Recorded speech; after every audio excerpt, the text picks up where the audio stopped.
اعوذ باللہ من الشیطان الرجیم، بسم اللہ الرحمن الرحیم۔ معزز ناظرین، السلام علیکم ورحمۃ اللہ وبرکاتہ۔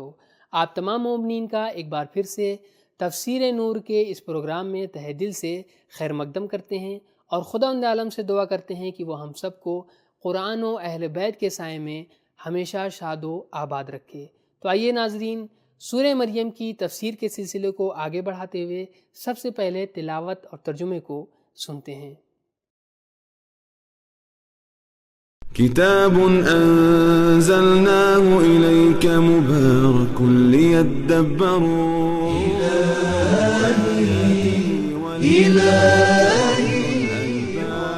بسم الله الرحمن الرحيم وإن الله ربي وربكم فاعبدوه هذا صراط مستقيم۔ اور یقیناً اللہ ہی میرا رب ہے اور تمہارا رب ہے، بس اس کی عبادت کرو، یہی سیدھا راستہ ہے۔ سورہ مریم کی آیت نمبر 36 کی تلاوت اور اس کے ترجمے کو سننے کے بعد اب آئیے دیکھتے ہیں کہ اس میں اہم نکات کون سے ہیں۔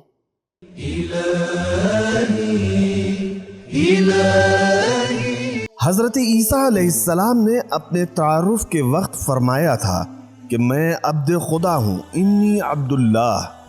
آپ نے جو پہلا قانون بیان کیا وہ نماز و عبادت کے بارے میں تھا۔ وَأَوْصَانِي بِالصَّلَاةِ۔ حضرت عیسیٰ علیہ السلام کا توحید پرستی پر اصرار اور اس بات کی تاکید کہ صراط مستقیم بس صرف یہی ہے، بس ہمارا ان لوگوں کے لیے یہی جواب ہے جو تثلیث کے قائل ہیں یا جو دوسرے غلط عقائد رکھتے ہیں۔ تو یہ تھے آیت نمبر 36 کے کچھ اہم نکات۔ اب آئیے اس کے پیغام پر بھی روشنی ڈالتے ہیں۔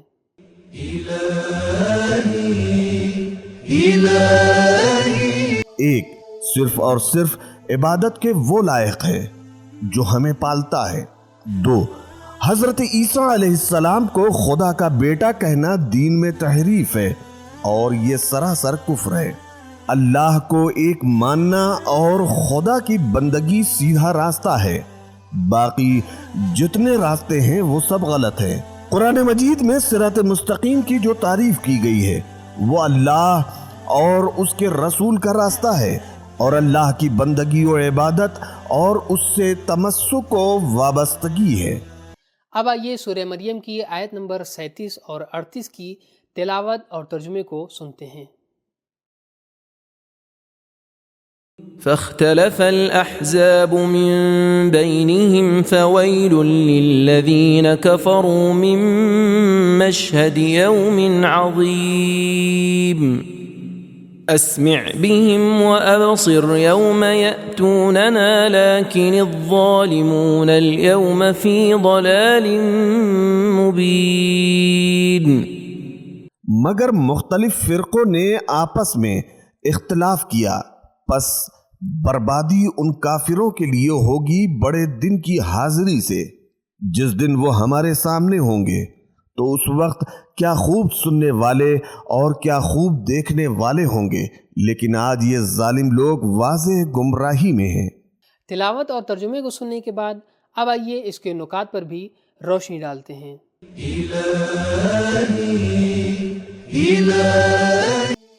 حزب اس گروہ کو کہا جاتا ہے جو اپنے کسی خاص مقصد میں متحد ہو۔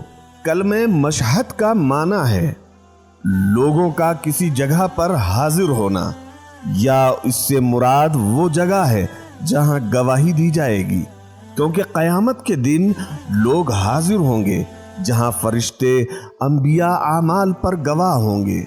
کچھ لوگ حضرت عیسیٰ علیہ السلام کو خدا مانتے ہیں، جیسے فرقہ یعقوبیہ ہے، اور بعض کا نظریہ ہے کہ وہ خدا کے بیٹے ہیں، جیسے نستوریہ، اور ان کا ایک گروہ تثلیث کا قائل ہے، وہ اسرائیلیہ ہیں، لیکن یہ سب قیامت کے دن اپنے عقائد پر خود گواہ ہوں گے۔ نکات میں مختلف فرقوں کو جاننے کے بعد اب آئیے اس کے پیغام کو بھی جانتے ہیں۔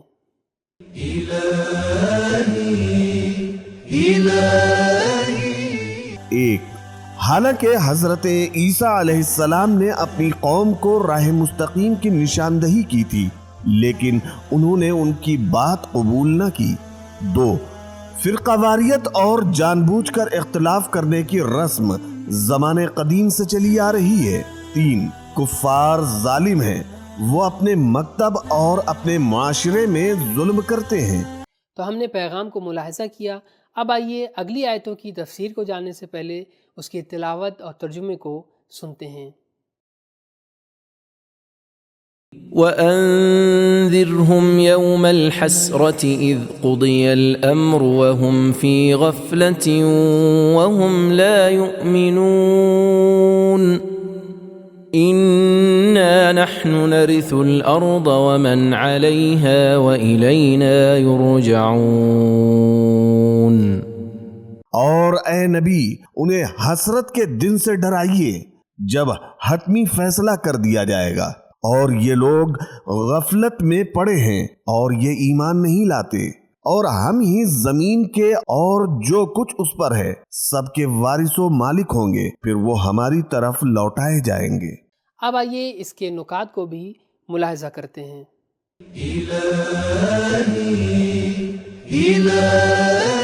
تمام بدبختیوں کی سبب غفلت ہے۔ خدا سے غفلت، قیامت سے غفلت، گناہوں اور ان کے اثرات سے غفلت، معاشرے کے غریب و نادار سے غفلت، تاریخ اور اس کے حالات سے غفلت، جوانی اور اس کی صلاحیت سے غفلت، اور رشد و ہدایت کے اسباب سے غفلت، یہ تمام غفلتیں مل کر بدبختی کا عظیم پہاڑ بن جاتے ہیں۔ اس آیت سے ملتی جلتی قرآن مجید میں اور آیات بھی آئی ہیں، جیسے 1 کل من علیہا فان وَيَبْقَى وَجْهُ رَبِّكَ ذُو الْجَلَالِ وَالْإِكْرَامِ، تمام لوگ فنا ہو جائیں گے، صرف تیرے رب صاحب جلال و منعم کو بقا حاصل ہے۔ 2 وَلِلَّهِ مِيرَاثُ السَّمَاوَاتِ وَالْأَرْضِ، آسمانوں اور زمین کی میراث صرف اللہ کے لیے ہے۔ قیامت کا ایک نام یوم الحشر ہے، یعنی فرصت کے لمحوں پر حسرت اور برباد ہوئے سرمایے پر حسرت کا دن۔ تو یہ تھے نکات۔ اب آئیے اس میں پائے جانے والے پیغام پر بھی گفتگو کرتے ہیں۔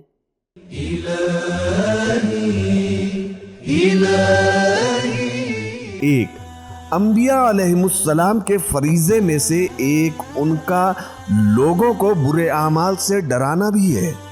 2 جتنا ممکن ہے اس دنیا میں کر لو، قیامت کے دن کچھ نہیں ہو سکے گا۔ 3 غفلت اور بے ایمانی کی حالت میں موت حسرت کا سبب ہے۔ 4 یہ دنیا غفلت کا سبب ہے اور غفلت کفر کا سبب ہے۔ تو معلوم ہوا کہ بدبختیوں کی وجہ غفلت ہے، اور یہ غفلت ہمیں برباد کر دیتی ہے۔ ناظرین کرام، آج کے اس ایپیسوڈ کو ختم کرتے ہیں اس دعا کے ساتھ کہ پروردگار عالم ہم سب کو غفلت کی نیند سے بیدار فرما۔ انشاءاللہ اگلے ایپیسوڈ میں سورہ مریم کی مزید آیتوں کی تفسیر کے ساتھ آپ کی خدمت میں حاضر ہوں گے۔ تب تک کے لیے شکریہ۔ خدا حافظ۔